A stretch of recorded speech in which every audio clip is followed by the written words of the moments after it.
Salon and Day Spa, located at 41 West Main Street in Northeast Pennsylvania, proudly supports Chautauqua Sunrise and its volunteers.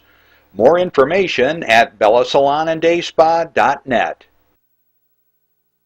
Funding is provided by a grant from New York State Senator Catherine M. Young, representing Western New York's 57th District with a local office in Olean. Chautauqua Sunrise is made possible by a grant from Fredonia Place, a continuing care retirement community providing dignity in a modern luxury environment.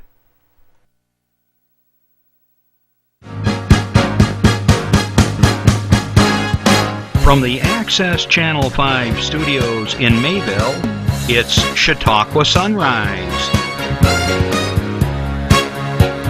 Chautauqua Sunrise is hosted by Doc Hamels and supported by the award-winning volunteers at Access Channel 5. Continuing the traditions of Senior Report, we are here to share local news, colorful interviews, and events of interest to everyone. Chautauqua Sunrise is broadcast live Saturday mornings each week, countywide, from 9 to 10 a.m. Join us by calling in live, emailing us, or checking out our social media. And now, from the Channel 5 studios, it's Chautauqua Sunrise. Good morning, everyone, and welcome to Chautauqua Sunrise. I'm Doc Hamels. What a great morning it is already. It's absolutely gorgeous. Yesterday we started out in fog, and I thought, oh boy, we're not going to get much work done around the house today. And it cleared off, and it was a great evening, so that was spectacular. So welcome to spring officially, I think. I'm seeing all perfect signs of flowers and birds and animals and all kinds of great things, so it's a great day. If you're just tuning in for the first time, this is Chautauqua Sunrise, and it's a talk show. We encourage you to give us a call if something's on your mind, if you have an announcement for a club, organization you belong to, something coming up, and we're going to go over some of those things here in a little bit. If it's somebody has a birthday or anniversary, share it with us. We'll be happy to take it. You can call us at 753-5225, or you can Twitter us, email us. You can do just all kinds of things to get that information out to us, and we'll be happy to announce it here. If you call in, don't be shy. It's real easy. You just talk on the phone just like you would any other time. We have a speaker here in the studio. Bella Salon and Day Spa. And you could go to Bella Day Salon and Salon and Day Spa as well. You call in, and we can hear you in the studio here, and we'll take your call or just have a little chat. Okay, it's really easy. So let's see, what do we got going on here? First thing I want to do is a shout out. Ripley resident, I want to say kudos to you, Debbie Dean. She lives in Ripley, and she was one of the volunteers for United Way that was recognized this past week for her work with the Girl Scouts. And she was never a Girl Scout from what I understand. I've talked to her. She's my father-in-law's neighbor, and she's just a real sweet lady. And so congratulations, Debbie Dean. If anybody sees her in town, give her a high five. Well done. Okay, let's see what else we got here today. Did you know that this is National Child Abuse Prevention Month? I failed to mention it last week, and it kind of came up at the end of the show. And this is a serious issue, and we're going to be talking about a event that's coming up here in a little bit. But I really encourage folks to contact the authorities, contact the Child Advocacy Program in Jamestown and Dunkirk. They have offices in both places. If you know of a situation where a child is in danger or is being abused or in any way, shape, or form is in danger, do the right thing, call, okay? Let's do something about that. For the caller that called in last week with the suggestion that my bird problem, that being is robin sits in my rhododendron bush and just keeps flying up against the house time and time again, day in, day out it seems. and right up until probably just about when the sun's setting, keeps hitting the window. The suggestion was perhaps that the robin was trying to eat the spiders. Well, could have been initially, but right now that bird has eaten its fair share of spiders, and I think we've run out of spiders. So anybody else has some suggestions of what's going on or what I can do to stop this robin, because he's kind of driving us crazy. So anyways, that's kind of an interesting situation. I had the situation a few years ago with a cardinal doing the same thing. So if you have an idea, give us a call. We'd love to hear from you. Okay, we have just a slew of announcements here today, and I'm so happy that people are calling the station or sending me things, because that's what this show is all about. We're here to share your information, let people know what's going on in the rest of the county. So let's just start right from the top here, and we're going to go to the Diamond Dinner auction coming up next Saturday at Chautauqua Institution at the Athenaeum Hotel. I'm going to be the guest MC. I'm really excited about this.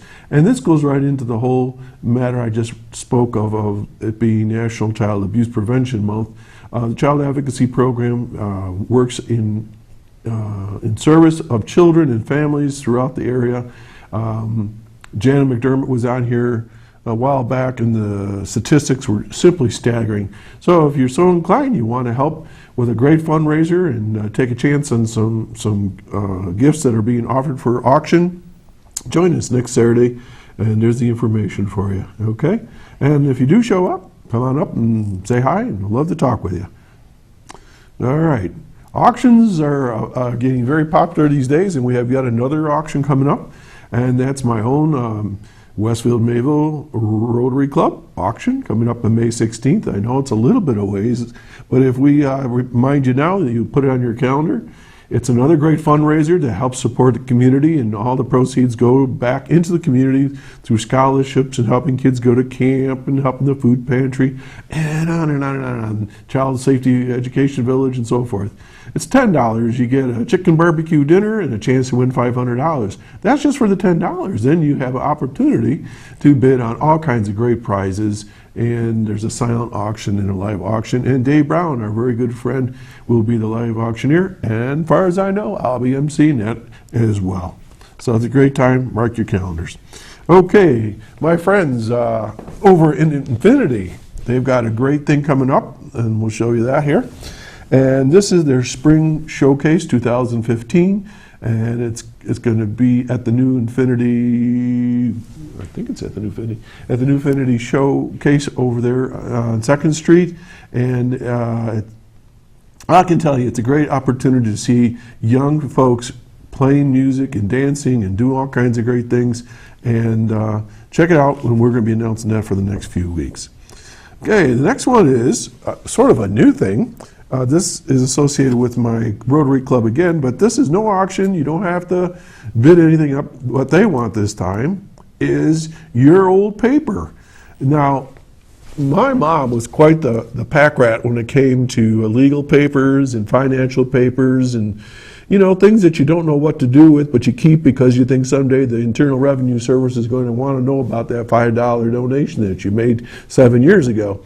So when it comes to a certain point in time and you got all these boxes of papers that you want to get rid of and don't know what to do, they're going to have this Shred Fest. And as you can see, it's going to be at the Westfield School parking lot. And if you bring in your papers, they're showing you how it's going to be paid for. And it's a fundraiser, once again, for the Rotary Club, and the proceeds, all the profit will be going back into the community. So if you have this situation, check out that back bedroom or your office. My office is locked up. Nobody can go in there. And just me and Max, because I'm sure it's about ready to blow up from paper. So I'm going to have to hoe out those papers and open up those plastic bins and get rid of some of that paperwork. Okay, so that's the Shred Fest. Then, Westfield Senior Citizens, I think. Do I got this right? Yep. May 7th, they're having a, let's see here, a breakfast, and it's going to be at the school once again. Boy, the school's a popular place these days. And it looks like they're going to have some music or a performance of entertainment. So check it out. That's coming up on Thursday, May 7th, Senior Citizen Breakfast. All righty. And then it was next one coming up. This was submitted to us, I believe, by Infinity. Kind of a theme going here today. Let's see if I get this fellow's name right. This is John Andrea. He's a jazz artist and obviously a painter. He has donated, I think, on loan from. He's loaned out 9 of his pictures. I've seen a couple of these that we're hanging up in the old facility. They're just great scenes of musicians and jazz players and that sort of thing. So thanks, John, for donating those. And if you ever get a chance to get down to Infinity, check out their new location. It's absolutely fantastic. Okay, and then I've got one more thing here. My little buddy Braley Lackner. Let's see if I get this right. Troop 131 Spaghetti Dinner fundraiser. It's on Saturday, May 16th at the Lakewood Legion Post, 1286 in Lakewood. And that's going to be there to support their Boy Scout troop and all of their activities. Adults are $8 and so forth, and you can check out the prices. That starts at 4 o'clock on May 16th at the Lakewood Legion Troop 131 Spaghetti Dinner fundraiser. Now, the reason why I mentioned that particular one is because Braley and we're old mandolin players together, and he's my little buddy, and I like to help out the kids as much as I can. Okay, folks, if you're just tuning in, this is Chautauqua Sunrise. I'm Doc Hamels, and we got a great show for you on tap. And but before we get to that, I want to share with you a special investigative report that was held here last week. We invited an internationally famous personality, I guess you'd say, for stage and screen. I got to interview this individual, and there's been quite a bit of hoopla in the papers about this individual, and I wanted to get to the bottom of it. So let's bring up that picture. I interviewed Lucy, and I wanted to know one question. I asked her one question, and the question was simply this: so what's with the face? Her answer was very simple, and now I know the reason why she looks the way she does in this particular pose. She said to me, if you drink Vegemine like 10 times, you'd look the same way. There you go. If you go back and look at the I Love Lucy series and that particular show, I'm trying to think what the word was there. I do this every week. and you watch her face, it looks just like that. So I think the artist, the sculptor, he really did capture that kind of look where she takes that first spoonful of that particular medicine, if you will, or enhancer. And the funny story behind it, of course, is they tell her that it's 25% alcohol, and she's by the time she gets through like the 6 or 7 spoonfuls, she's getting a little loopy. And I was having trouble saying it the first time, Vitamita Vegemine, or however you say it, and she just changes it all around. The other funny little connection I want to tell you about Lucille Ball was that she was a mover and shaker in the movie and TV industry. And you may not know this, but we use a technique here at the studio that she came up with, and that's called the 3-camera shot. And as you watch this show, you'll see a camera right now on me, then you'll see a camera shot on my guest, and then you'll see a camera shot from far away. And Lucy came up with that, and we credit to her for that today. So anyways, now you know why she looks the way she is. So when you look at that statue, instead of being in shock, just say, I feel bad for you. You had to drink that stuff, and now I understand. With that, we're going to take a break, and we're going to get right to our guest and our show coming right up. So stick around. This is for you. If you store your guns properly, I'll feel safer when I'm playing outside. Safer when walking home. I won't have to tell so many family members. I'm sorry. I won't hear as many scary stories. And I won't have to tell my kids. This isn't a drill. Please. Please, do it for us. Your family, friends, and neighbors are all counting on you.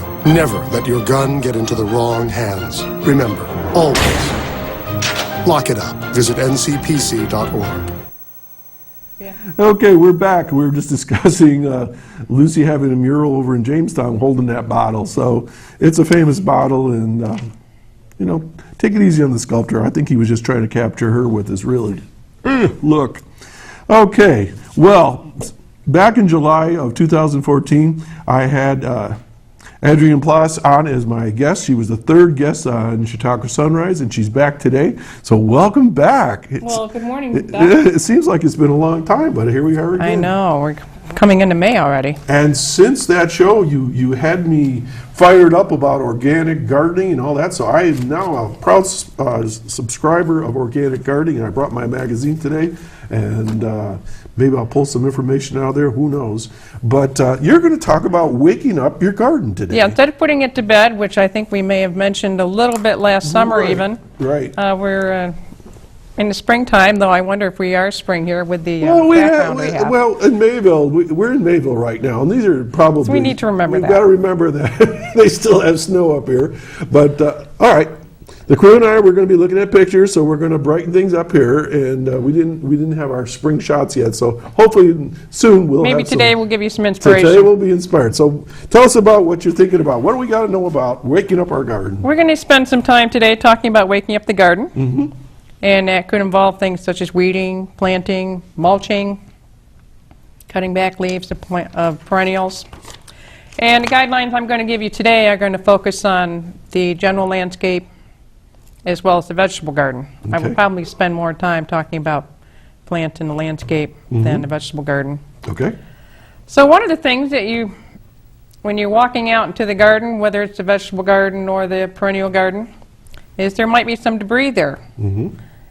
And sometimes it's advantageous to leave some of that debris till later in the spring because the spring nesting birds can use some of that debris, some of the ornamental grasses that have fallen over. They can use that for nesting. But it's also good to remove some of that debris from the gardens, to remove any diseased leaves, remove any hiding places for snails. So rake up any leaves, debris, fallen branches, sticks that you have, put that on a compost pile. If you have a lot of woody debris, we've had a lot of winds in the last week, then make a separate pile of woody debris for that, and that can be used as a shelter for wildlife.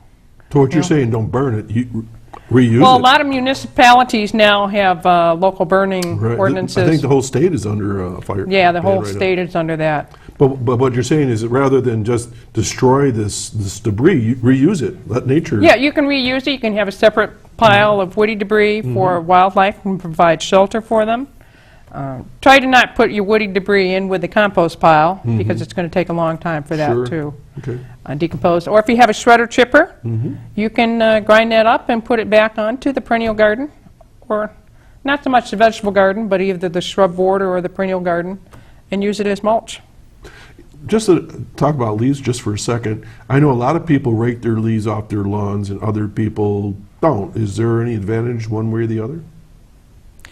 Raking leaves off the lawn is very advantageous. It has many advantages. And one of the advantages is that leaves like oak leaves, maple leaves, can get very matted down and block the sunlight to the lawn and can kill some of the lawn. Like a blanket almost. Yeah, yeah. So with your leaves in the fall, if you've shredded them up with a mower, that's really good. If you haven't gotten that far, what you can do is have a separate pile for them. Or what you can do is you can shred them up in the fall and shoot the discharge over to the perennial beds. Because shredded leaves make great compost. They make a great mulch for the perennial gardens too, as well as vegetable gardens. They also add organic matter to the vegetable gardens as well. So removing debris from the perennial beds, from the vegetable garden, you don't want to leave any diseased tomato plants, any rotten tomato plants on the vegetable garden. You want to remove those, put them in a compost. If they're diseased, you want to have a separate pile for that or bury it. Well, a lot of these plants are looking pretty haggard. I mean, they're just about like just veiny and kind of ishy looking. How do you know if it's diseased?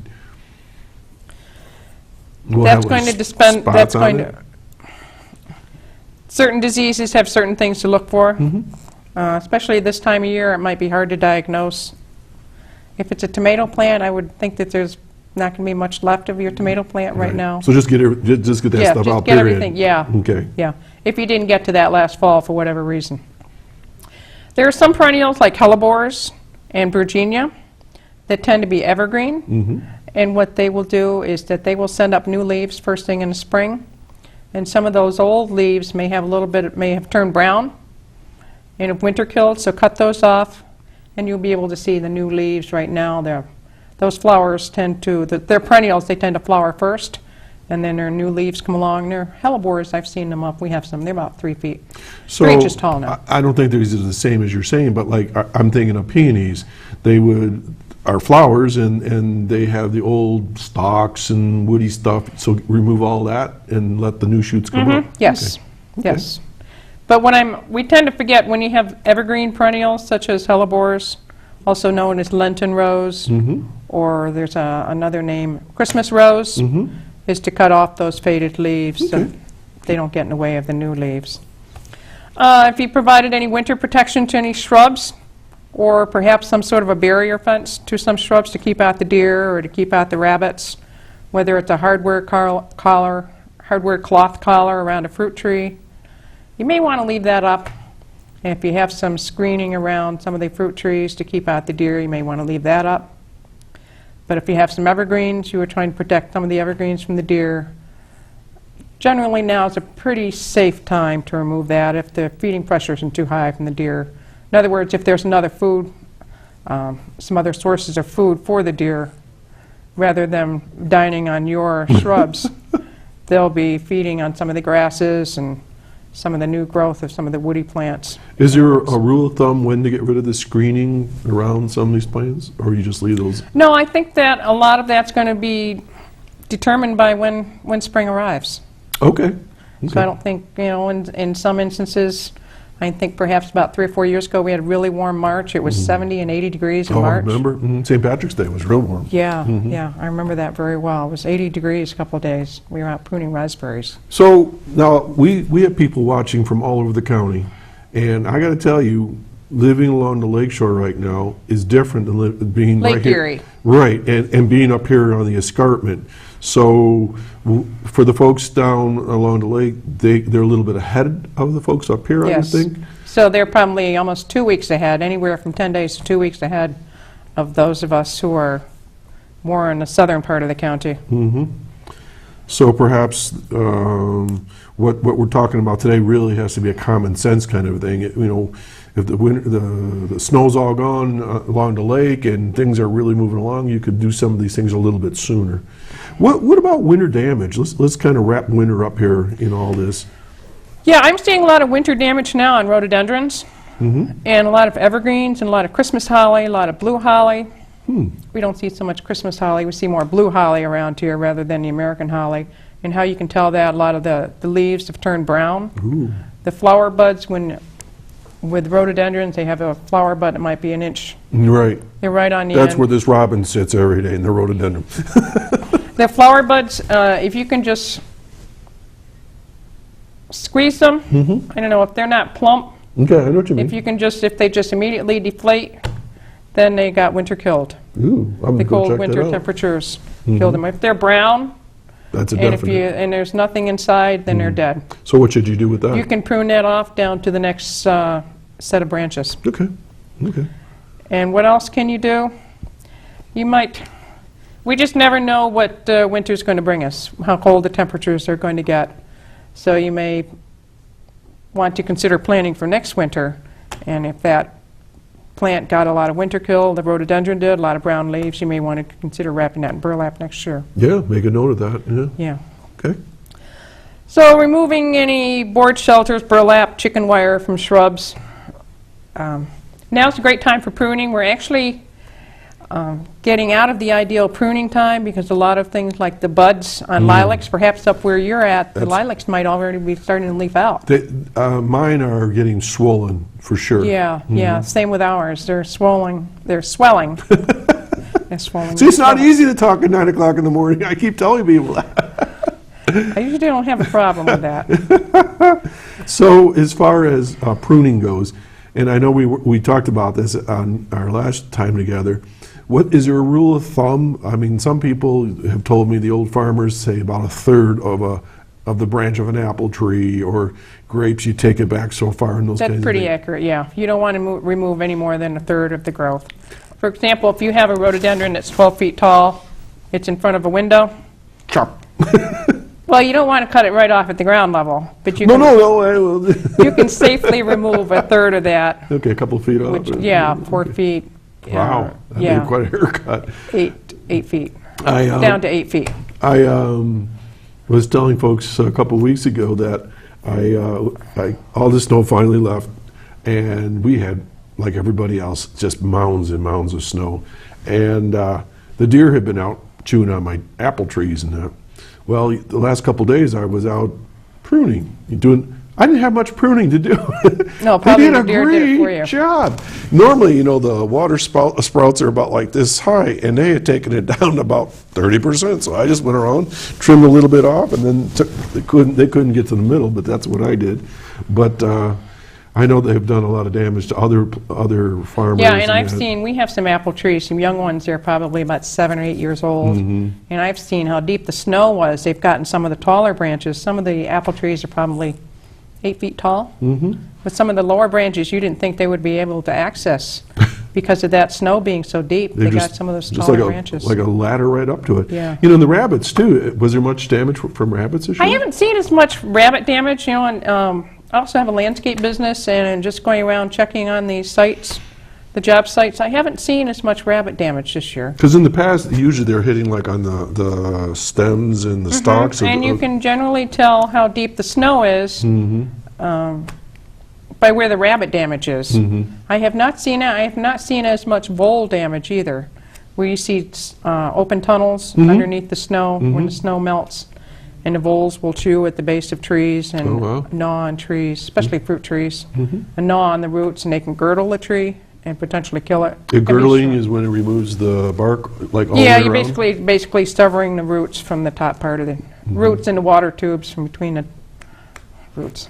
The water and the food tubes between the roots and the top part of the tree, and when that happens, then the plant can't transport the food and the water between the roots and the top part of the tree. So consequently, that part of the plant dies, or what can happen over time, the entire plant dies. Now, before we came on the air, I was telling you about my poor peach tree. And the peach tree is probably about 7, 8 years old, and it's about, 10 feet tall. So it's kind of tall and skinny. But this winter and last winter really took a toll on it. And so here's my question. What should I do, if anything, to this thing? I mean, if I prune it, I might be taking away some of its energy and that, and I can't tell which of the branches are exactly dead. I mean, some of them are real obvious because you just touch them and they fall off. But should I? Use your thumbnail Okay. to scrape back the bark, and if it's green underneath, then that branch is alive. Okay, so just do a little scrape. Yeah, just scrape right on the bark. Just scrape it with your thumbnail. If it's green beneath, then it's alive. Like a lot of hydrangeas I've seen right now, going around checking different properties. Oh, yeah. I've seen a lot of hydrangeas, the florist hydrangeas. A lot of those buds have been winter killed. So you can tell, again, you can tell how deep the snow was because the buds, perhaps the bottom foot of the plant, are still green, but the rest of the plant is, rest of those buds are, whether they're leaf buds or flower buds, are dead. So what am I doing? You prune it right down to the live bud. Okay. And so just because they had some winter damage doesn't mean the plant's dead. They shouldn't be, people shouldn't be hauling them out of there, but just maybe next year they'll come back and flower. Provided we don't have another really cold winter. But that's the thing, we went through this last year with the hydrangeas. A lot of gardeners were saying, well, gee, I've lost all of my hydrangeas, there are no blooms. We're just saying, just give it another time, some more time. Right. The plant has a second set of leaf buds in there, produce more leaves. And this year you should have some more flowers, but because of the cold winter we had, again, we're going to have a few flowers on a lot of the florist hydrangeas, not so much the Annabelle hydrangeas or the PGs. Do you find that plants run in cycles? Yes. I've noticed that with, like, for instance, apples. I'll have like a couple apples on my trees, and then 2 years I'll have more apples than I can possibly eat in a lifetime. A lot of fruit trees that happens, a lot of nut trees that happens. For example, we have a large shagbark hickory in front of our farmhouse, and last year was not much of a crop, but 2 years ago was a large crop. So I'm anticipating that this year, this fall, we'll have another large crop. Yes, that does happen. They tend to be cyclical. Okay, so we're getting rid of all the debris and damage. And yeah, and we talked about pruning. Any pruning debris you have, you can leave that again. You can have a separate pile for, put that in with your woody pile as providing shelter for wildlife. I mentioned raking the leaves and debris from plant beds in the vegetable gardens. If there's something like it, I think you and I talked about this last summer too, black knot of plum, a disease, those knots that form on the branches of plum trees. I get You those. want to discard that. Either some municipalities will, if you put that out on a curb, they will pick that up or bury that, or if it's allowed, to burn that. Yeah, I had that twice last year in the early early summer, and then in the fall it came back again. And this year it looks good. So far I got my fingers crossed. Good. Weed. I cannot stress enough to weed. Removing those leaves, removing those weeds, because they can provide havens for insects and diseases. For example, we have a big greenhouse called a hoop house. It's not basically an unheated greenhouse, which we plant things in there earlier, right inside the greenhouse. If we need ventilation, we roll up the sides. But we try to make sure that we keep the weeds, use a string trimmer, keep the weeds mowed down around the periphery of that so that they don't go to seed. Number one, we don't want the seed spreading into the greenhouse. Number two, if you leave those weeds there, insects like aphids, spider mites will hide in that, and they can spread to other plants within the greenhouse, even within your garden. So it's like contamination. Yeah. They can, the insects, not only the insects can spread, but they can also be vectors for insects or diseases. So weeding, what do you do with your weeds? What do I do is I usually leave them right along the edge of the planting bed, whether it's depends where we're at. I mean, on the farm I have a little bit different way of doing things compared to when I'm on a client's property. You know, I don't leave the weeds all over there. I don't leave a trail of breadcrumbs behind. But what can you do with the weeds come out of your vegetable garden? You can make a separate compost pile just for weeds. The other thing that you can do is you can leave them, dig them out with a trowel, dig them out with a spading fork, and just put them on the lawn and let them dry out in the sun. That usually kills them. Now, what about the insects that are living on there? Will they die, or will they go on to the next plant? Depending on what it is, they may move to another, a live weed. Okay. They may, they won't be happy if they've been moved from home, but...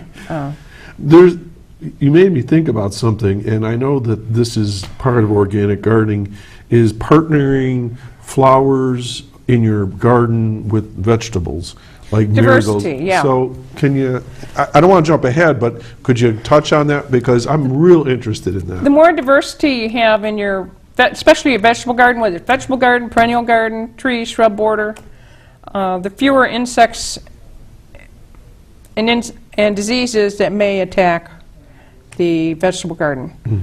For example, I did some research last year, and the hoverfly. I was looking at how can we reduce the amount of insects and diseases we have on some of the plantings we have, vegetables we have on the farm. So the hoverfly, I did some research and found out if you plant sweet alyssum, Oh, the little white flower. yeah, there is a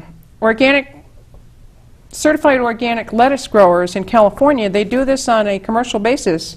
They will alternate rows of sweet alyssum with lettuce.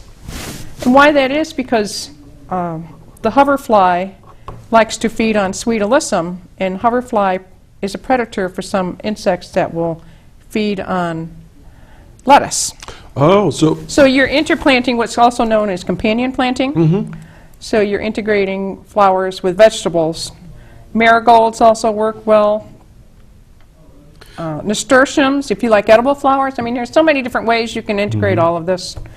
You can integrate nasturtiums in with your vegetables too. So it's not the flowers themselves that are protecting the vegetables, it's the insects that they attract that eats... That's one way that looks at it, yeah. Okay, Or I see. there are some plants that put off like a fragrance? or- phytochemicals. They're called just plant chemicals that are emitted by the plants that either discourage deer or rabbits or Okay. woodchucks. Some of those animals may not be as eager to have lunch in your garden if you have some of those Okay. flowers. So what that's doing basically is creating a more diverse planting. Not as many insects or diseases will. It's not just like having a 20-acre field of corn. Right. So you've got a lot of diverse plants in there, plants from different families. Some insects go just for corn, something like Japanese beetle.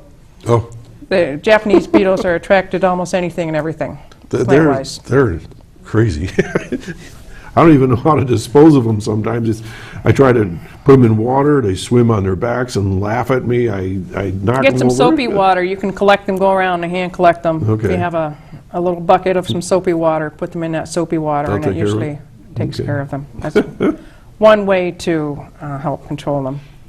You were going to talk about the soil. Let's talk about that. As far as you've got all the debris gone, and you're, I guess, have you tilled it up now, maybe, or loosened it up?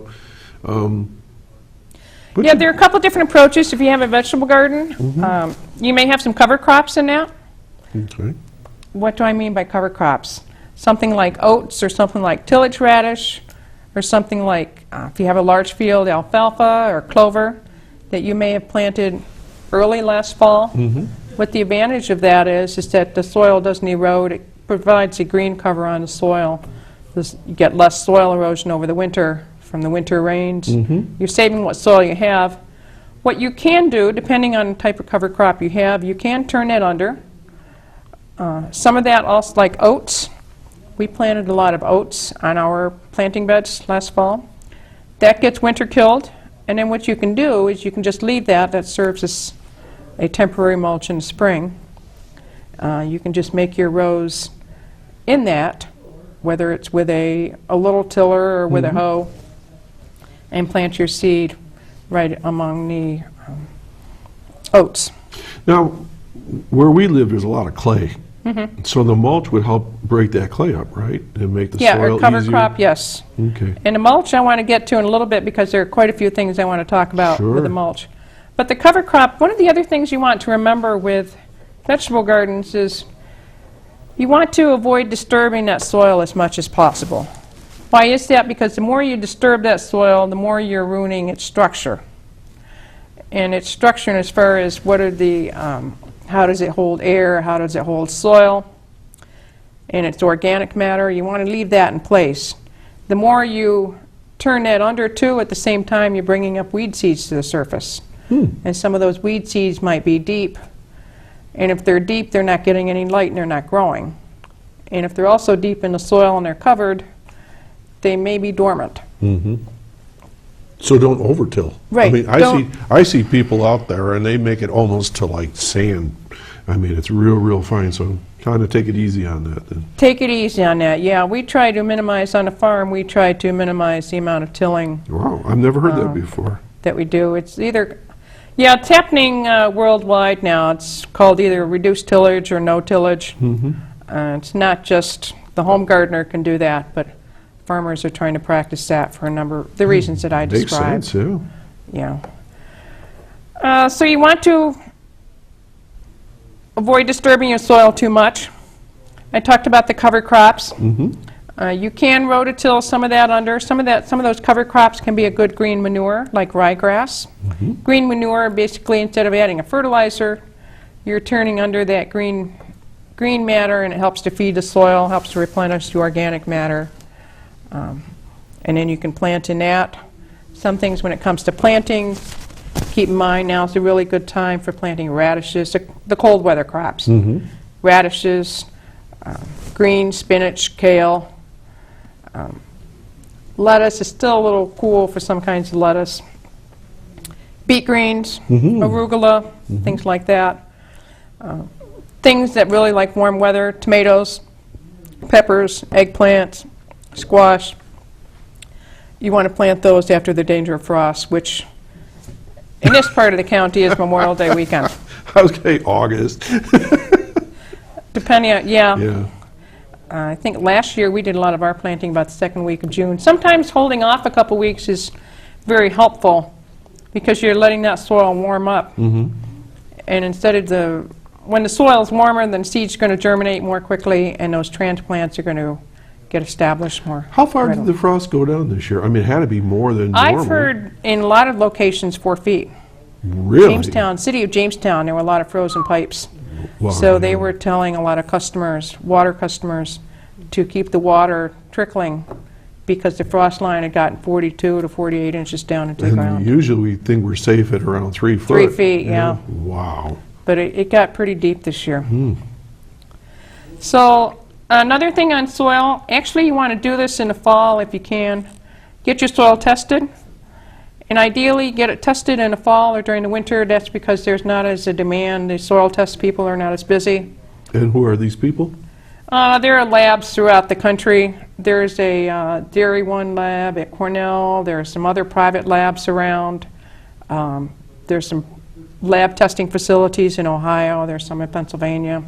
All right, so the typical home gardener who maybe has quarter acre of a garden, where would they go with their sample of soil? You can take that into the local extension office, whether it's up in the northern part of the county, up That's in on Portland, Route 20. Route 20 at Portland, or you can take it to Jamestown at the ag station. Off of 60, right? Off of Route 60 on Airport Hill Road. Right. Okay, good. There, Thank yes. I was going to say the Ag Experiment Station, the Ag Center. That's what I wanted to say. you. Okay. And the results from that soil test will tell you whether or not lime or any nutrients are needed, among other things, depending on what you requested from that soil sample, what tests you wanted run. And fall is an more ideal time to add lime, because then it gives it 6 to 8 months over the winter to take effect. Okay. You can apply lime now, just keep in mind that pH change will not happen until this fall. So it takes 6 months. Yeah, easily it will take 6 months for the pH to change. So you really, it sounds to me, for the home gardener now, they're probably watching the show, is that you really got to kind of map out your garden for a whole year. I mean, well, I was just... Give it some thinking. Yeah, you dig up Well, the the dirt. other thing that I want you to keep in mind, too, is that we're seeing, with this younger generation, the millennials they're calling them, Generation Y, and we're getting into Generation Z now. We're getting into those people who were born in the 1980s on. We're seeing fewer people from that generation buying homes. More of them are living in apartments. More of them are living in townhouses. And for that, we're seeing smaller gardens. A lot of people are just doing patio gardening, balcony gardens, Right. yeah. One of the classes we're going to offer at the farm this spring is growing veggies in buckets. Oh, neat. You can grow cucumbers and other vegetables in shopping bags. You know, the Oh, sure. polypropylene Why not? tote bags you get from your grocer. You can grow vegetables in that. So we're seeing, you don't basically have to own land to have a garden. You can grow all Sure. these things in window boxes as well, too. Super, and there's nothing like picking that fresh tomato or cucumber right off your own garden there. Right. So a lot of these things that I've mentioned applies more to those who have the space for the bigger gardens. You can still apply those same Sure. things for having the smaller gardens. And I guess one of the last things I talked about planting, and one of the last things that I wanted to mention was mulching. Okay, you wanted to spend some time I on wanted to that. spend some time on mulching. What I've seen a lot, I cringe every time I drive down the highway and I see these big mulch volcanoes around the base of trees. Uh-huh. And what do I mean by mulch volcanoes? You'll just see mulch piled up around the base of a tree in the shape of a volcano. I know what you're talking about. I've seen that. And there's a local village in which I've seen a lot of the village trees. That's been done to the village trees. And that was probably about 5 years ago. I haven't seen as much mulch piled up around those trees, but I've seen a gradual decline in the trees. What does a mulching volcano do? Well, it has a lot of negative influences on the tree. By piling that mulch up around the base of the tree, you're suffocating the tree. What it also does is it creates a very conducive, very moist environment. And having that moist mold and stuff. mold, and yeah, it's very conducive. It's not natural for the tree. Right. Out in the woods, you don't see mulch volcanoes. You just Right. You don't see mulch volcanoes. You might see a lot of leaves yeah, but not piled up not debris. thick like Especially around the flare of the trunk, around where the, Mm-hmm. if you go to the base of the trunk and you see the roots flare out. So it looks pretty, but it's not healthy. Right. It's not healthy for the tree. And mulching doesn't need to be done every year. Depends on the kind of mulch that it is, depends on the tree. It is very helpful to mulch the vegetable garden Okay. to keep out the weeds. If you have a vegetable garden, or even if you're growing in buckets, you don't have to have a mulch, but you can have something like nasturtiums. Maybe you've got a tomato plant or a pepper plant, and you can plant some nasturtiums around the base of that. They will give you some quick cover right around the base of that plant instead of having to use mulch. There's more than one way to look at it. Yeah. Mulching, what do we do a lot? We grow a lot of garlic, so we use straw in between the rows of garlic as a mulch. What I've seen some other growers do is plant ryegrass, especially cut flower growers. They'll plant ryegrass in between these long rows of flowers in the field, and they'll just mow that to keep it maintained, but it helps keep the weeds out. Some other kinds of mulches you can use in the vegetable garden. You can use grass clippings, but make sure that they're untreated grass clippings. Right. No sprays. Right, no sprays on the grass clippings. You can use those. You'll find that they break down really quickly, and you give off, you'll see a lot of steam on a cool spring morning, more like a cool summer morning. But they tend to get matted down. So use something like straw works really well. Compost works really well. Some other kinds of mulches you can use, I talked about using a ground cover. You can use ground covers in your planting beds in a perennial bed. There's some native ones like Canada ginger. There's Allegheny spurge, which is the native version of Japanese pachysandra. If you're going to use any kind of bark mulch, make sure you use shredded hardwood bark. You don't want shredded ground up trees because they are higher in nitrogen than the bark itself. And preferably you'd like the shredded mulch to be aged 1 year and at least double ground. If it's double or triple ground, then you don't get those really long shards of bark. Okay, let's hold that. I wrote it down. We're going to come back to shredded bark. We got a phone call. Okay. Okay, good morning, caller. Good morning, caller. Good morning, Adrienne. Oh, there you are. Good morning, Doc. This is Linda Spalding. Good morning, Linda. How great to see you on the show. Good morning. And what a beautiful morning it is. It is. I have a question about planting. Every year I plant a spice garden, but because of my situation, I put them in planters, pots that can be moved. Now, someone said that when you plant parsley, you shouldn't mix it with basil or mint. Is that true? All right, so you're not supposed to mix parsley, basil, and mint, is your question? Or what is it that you have to keep away from parsley? Okay, so what? What is it that you have to keep away from parsley? Well, you're talking two different plant families here. You're talking the carrot family, which is parsley, and then basil and mint are both in the mint family. So I'm not sure why you couldn't plant any of those three together. I have planted those three together, and it has not been successful. Not in a planter. Not in a planter. I'm not sure I really have an answer for you, Linda. Other than you may want to, if that's been your experience, you may want to plant parsley in a separate planter. Well, that's what I've been doing, and sometimes I put it in with my flowers to make it look like asparagus plants or vinca vines.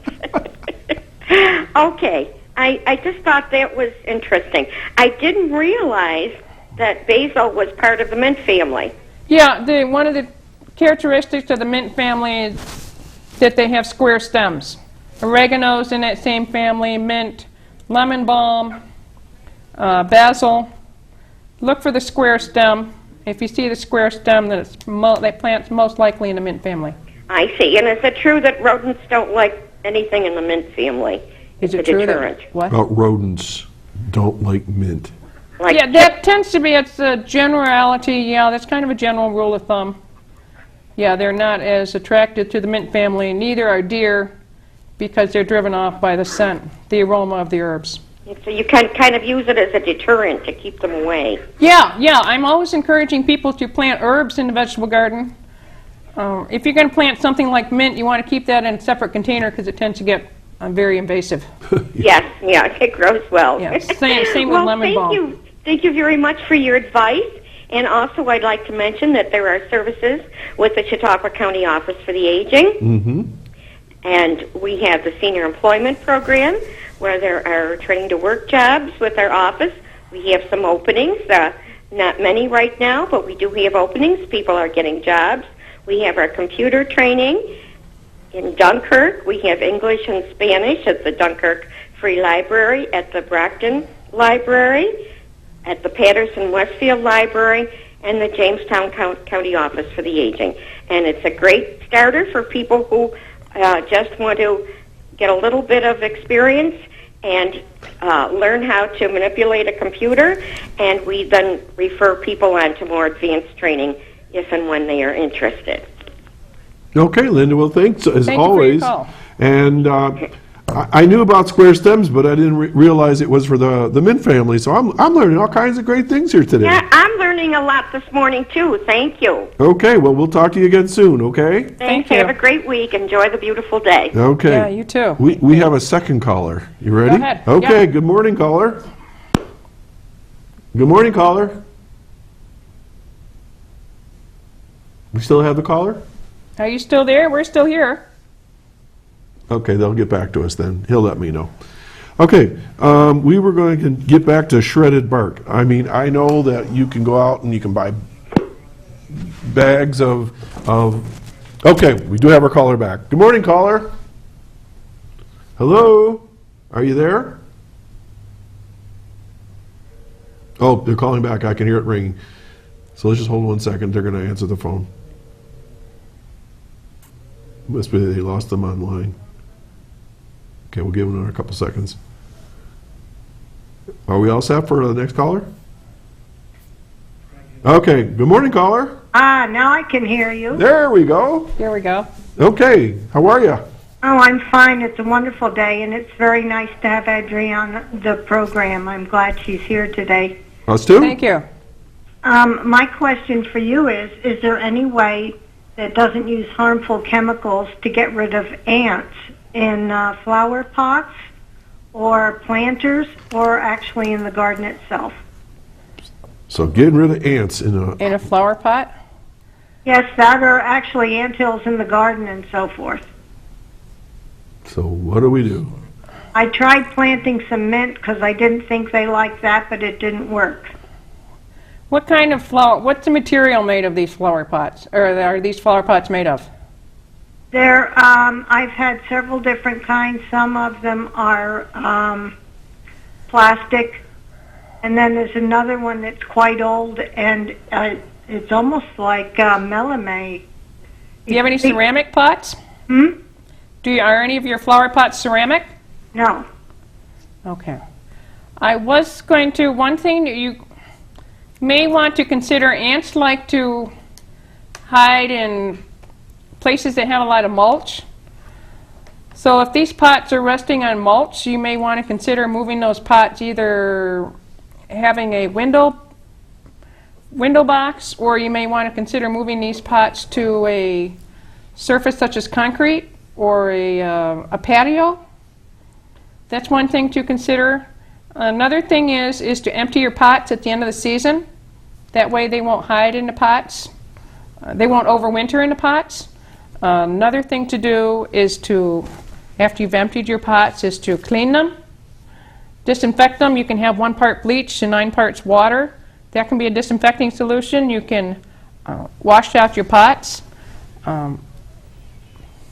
Another thing to do is to have diversity of plant, have a wide variety of plants in a pot. Another thing, pour some boiling water But you want to be careful that if you have a ceramic pot, you don't want to crack it. That's why I asked you what the pot was made of. Oh. Any chemical controls? There are chemical controls out there, but I'm not up to date on what those chemical controls are. Since our farm is certified organic, what we do on the farm is that any materials we use have to be non-synthetic. So I'm not up to date on what the chemical controls for controlling ants would be. So hope that gives you somewhat of an overview of how to control some ants. Thank you. That was helpful. You had a lot of ideas. I appreciate it. Okay, well, right. Call back anytime. Thank you for your call. You're welcome. Bye-bye. Bye-bye. Well, it looks like we're going to have to wrap things up. I here know, a we're little getting bit. down to the last few minutes here. So, Adrienne, you were going to talk about some classes and things, but are we done with getting our gardens woke up? I think we're done with the gardening bit, waking up your garden, as far as weeding, mulching, planting, and so on. Yeah, at the farm this spring, we are going to be offering some classes in conjunction with the Chautauqua County Visitors Bureau, in conjunction with that Bureau's 2015 Chautauqua in Bloom series. We are offering 3 classes, the first of which will be Memorial Day weekend, and then the following 2 consecutive weekends. I mentioned earlier we're going to be offering class planting herbs in a bag, another one veggies in a bucket, and the third one will be Tussie Mussy Bouquet. Say it again, Tussie Mussy Bouquet? Tussie Mussy Bouquet. It's like vitamin a minute. I thought I'd throw in that. Yeah, throw that in you got me going. You can find out details on these classes by visiting our website, hickoryhurstfarm.com. Yep. Each class is $25. That includes the materials and the class fee, but you can enroll in all 3 classes for $65. And you're on Facebook, because I get notices from you all the time. We're on Facebook, and we are on Twitter, Hickory Hurst Farm. And a couple other things we're doing at the farm. We are going to be at the Pride of Chautauqua tomorrow at the Flumana Fire Hall. We get an opportunity. It's a free event open to the public. Everybody can stroll in and meet your local farmer, local grower. There are great food samples there. What else are we doing on the farm? We're also offering a couple CSAs. We're offering a flower club, community-supported agriculture, produce CSA as well. And again, you can find details about those on our website at hickoryhurstfarm.com. Okay, and we had a question that came in at the last second. How do you get rid of English ivy? Well, number 1, don't plant it in the first place. Number 2, you can pile leaves, lots of debris on it to kill it. You can use glyphosate on it. You can dig it up. If you're going to dig it up, you can burn it. You check your local ordinances for burning. What else can you do? Those are probably. You can place some newspaper, place some cardboard on top of it. Just kind of keep the light out. Yeah, keep the light out to kill it. Okay. So those are a couple different approaches. Okay, is there a phone number that people can call you at? Yes, they can reach our farm, or you can reach me at the farm's phone number at 716-789-9427. Okay. Adrienne, it's been a pleasure as always. I learned so much from you every time you're on here. Will you come back next year and we'll wake up a garden again? Yeah, okay, so folks, lots of information. Hope you enjoyed the show. I'm Doc Hamels. We're going to do it all again next Saturday morning right here at 9 o'clock. Chautauqua Sunrise. Have a great weekend. Soak up the rays, get out there and wake up those gardens and get ready for another great growing season. You take care and be well. There. Some good questions.